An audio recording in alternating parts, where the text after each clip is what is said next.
అందరికి praise lord. జీవము గల దేవుని కృపావర్షం ఈ ఉదయకాలం మీపై సమృద్ధిగా కురియునుగాక. నిర్గమాకాండము 20:24 మంటి బలిపీఠమును నా కొరకు చేసి దాని మీద నీ దహన బలులను సమాధాన బలులను నీ గొర్రెలను నీ ఎద్దులను అర్పింపవలెను. నేను నా నామమును జ్ఞాపకార్థముగా నుంచు ప్రతి స్థలములోను నీ యొద్దకు వచ్చి నిన్ను ఆశీర్వదించెదను. ప్రియమైన దేవుని బిడ్డలారా, దేవుడు మనల్ని ఆశీర్వదించడానికి మన యొద్దకే వస్తానంటున్నాడు.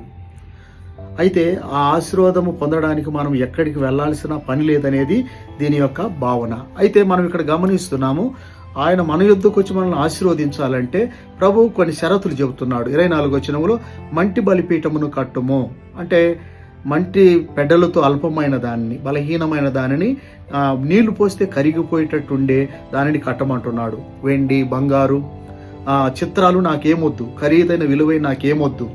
తర్వాత 25 అంటున్నాడు, సామాన్యమైన రాళ్ళు, సృష్టి పుట్టినప్పుడు ఉన్న రాళ్ళు ఉన్నట్లే తీసుకొచ్చి కట్టు, కనుక నువ్వేం శ్రమ పడొద్దు, పాలిష్ చేయొద్దు అని అంటున్నాడు.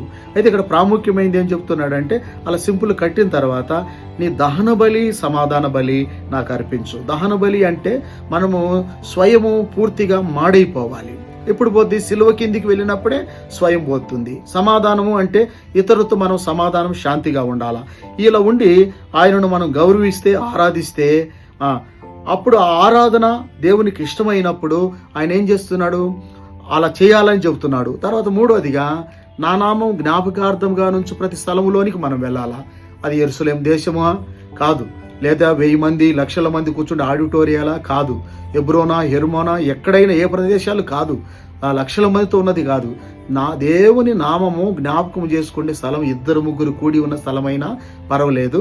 ఆయన నామము జ్ఞాపకం చేసుకుంటే ఏ దేశమైనా, అది ఏ ప్రదేశమైనా, ఏ ప్రాంతమైనా, మరి ఏ సహవాసమైనా పర్వాలేదు. ప్రియులారా, ఆ సహవాసంలోనికి వెళ్ళి ప్రభు చెప్పినట్లు మనం ఆయన గౌరవాన్ని ఆయనకు అనుగ్రహిస్తే అప్పుడు ప్రభువారు మన యొద్దకు దిగి వస్తాడు. చూసారా, లూకా సువార్త 7:7 కపెర్నహూములో ఉన్న శతాధిపతి నా యొద్దకు వచ్చుటకు నేను పాత్రుని కాదు అని అంటాడు. కానీ మన యొద్దకు ఆయనే వచ్చేటట్టుగా చేసేది ఈ యొక్క ఆరాధన. కాబట్టి అబ్రహాం ఇంటికి వెళ్ళి కుమారుణ్ణి ఇచ్చినాడు. ఓబేదెదోము ఇంటిలో మందసముగా వెళ్ళి ఆశీర్వదించాడు. జక్కయ్య అన్యాయస్తుడైనప్పటికీ తన ఇంటికి వెళ్ళి అబ్రహాం కుమారుడిగా చేసినాడు.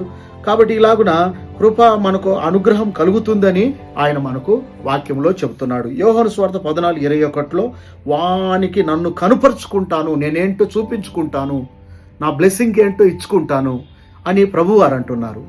కాబట్టి ప్రభువే మన నుంచి ఆశీర్వదించినట్లు మనం సిలువ యొక్క బలిపీఠమును కలిగి ఉండి ప్రభును ఆరాధించుతాం. దేవుడి మాట